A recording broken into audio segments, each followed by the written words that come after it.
সম্প্রতি ভারতের এক ধর্মগুরু এবং ক্ষমতাসীন দলের এক নেতা আমাদের নবী সাল্লাল্লাহু আলাইহি সাল্লাম এবং ইসলাম ধর্ম নিয়ে কটূক্তি করেছে। এর প্রতিবাদে সেখানকার মুসলমানরা চলো মুম্বাই নামে পদযাত্রা শুরু করেছেন। ভারতীয় দিনের ইসলাম মুসলিমদের ঘৃণা প্রকাশের মাত্রা বেড়েই চলেছে। এর প্রেক্ষিতে সেখানকার মুসলমানদের করণীয় কি বলে মনে করেন? উত্তেজিত করার জন্য আমার নবীকে গালি দেয়া হচ্ছে, আরশের অধিপতি আল্লাহ রাব্বুল ইজ্জাতের নামে এমন অশ্লীল শব্দ ব্যবহার করা হচ্ছে যেগুলো মুখে তোলা আমাদের পক্ষে সম্ভব না। মুসলিম জনতার ধৈর্যের পরীক্ষা নেবেন না। আল্লাহ এবং আল্লাহর রাসূলকে নিয়ে কটূক্তি করে, অবমাননাকর শব্দ ব্যবহার করে, অশ্লীল শব্দ ব্যবহার করে, তাদের ব্যাপারে আমরা সর্বোচ্চ শাস্তি কামনা করি। দেখুন, ভারতীয় ধরনের ইসলাম বিদ্বেষ আজকে নতুন নয়। হ্যাঁ, বিগত আমলগুলোর তুলনাতে বিশেষ করে আমরা এইবার দেখেছি, বিশেষ করে এই বিজেপির যে লম্বা শাসন আমল চলছে, সেই শাসন আমলে যে মুসলমানরা সেখানে একেবারেই অনিরাপদ।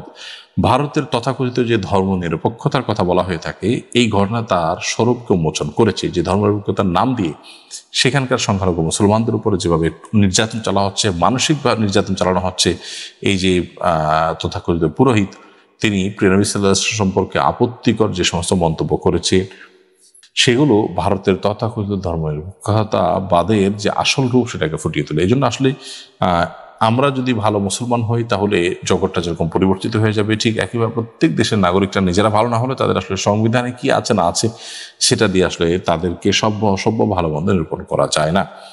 একজন সাধারণ মানুষ হিসাবে আমরা যে কাজগুলো করতে পারি সেগুলোর কথা আমি বলবো, এবং সেই সাথে সে দেশের মুসলমানদেরকেও আমরা বলবো যে আপনারা আপনার জায়গা থেকে প্রতিবাদ অব্যাহত রাখুন, এবং এখানে শান্তিপূর্ণ প্রতিবাদ করতে গিয়ে যদি আপনি মৃত্যুর মুখে পতিত হন, আশা করে যে আল্লাহ তাআলার কাছে আপনি শাহাদাতের মর্যাদা লাভ করবেন। কারণ এটা অনেক বড় একটি বিষয়।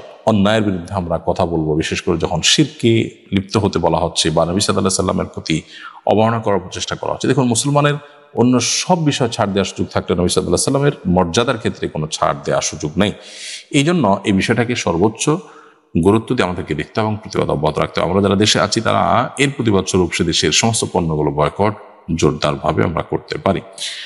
এই শান্ত শিষ্ট ইসলাম প্রিয় শান্তিপ্রিয় মুসলিমদেরকে উস্কানি দেয়া হচ্ছে, উত্তেজিত করার জন্য আমার নবীকে গালি দেয়া হচ্ছে, আরশের অধিপতি আল্লাহ রাব্বুল ইজ্জাতের নামে এমন অশ্লীল শব্দ ব্যবহার করা হচ্ছে যেগুলো মুখে তোলা আমাদের পক্ষে সম্ভব না।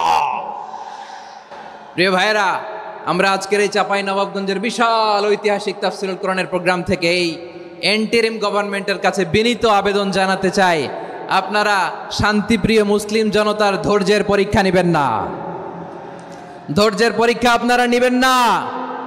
সহ্যের সীমা ছাড়িয়ে গেলে জনতা নিজেই আইন প্রয়োগ করার, বিচার করার দায়িত্ব হাতে তুলে নিবে।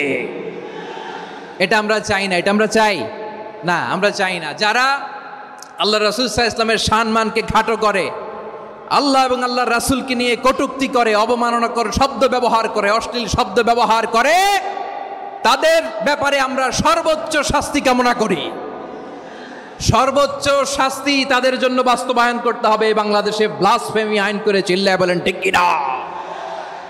তা না হলে জনগণ যদি বিচার হাতে তুলে নেয়, এই বিশাল জনস্রোতকে থামানো সম্ভব না।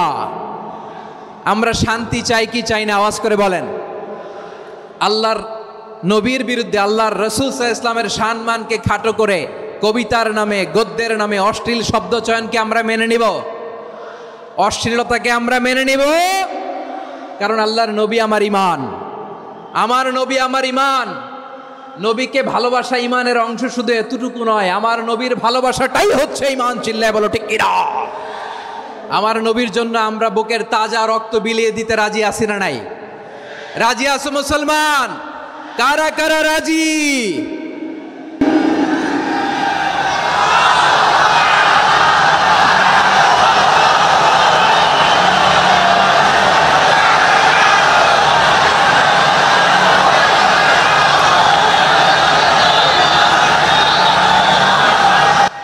মাশাআল্লাহ, মাশাআল্লাহ।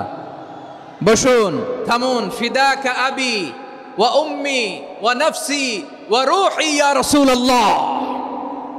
আমরা আমাদের প্রিয় নবীর জন্য জীবন বিলিয়ে দিতে রাজি। চিল্লায় বলেন ঠিক কিনা?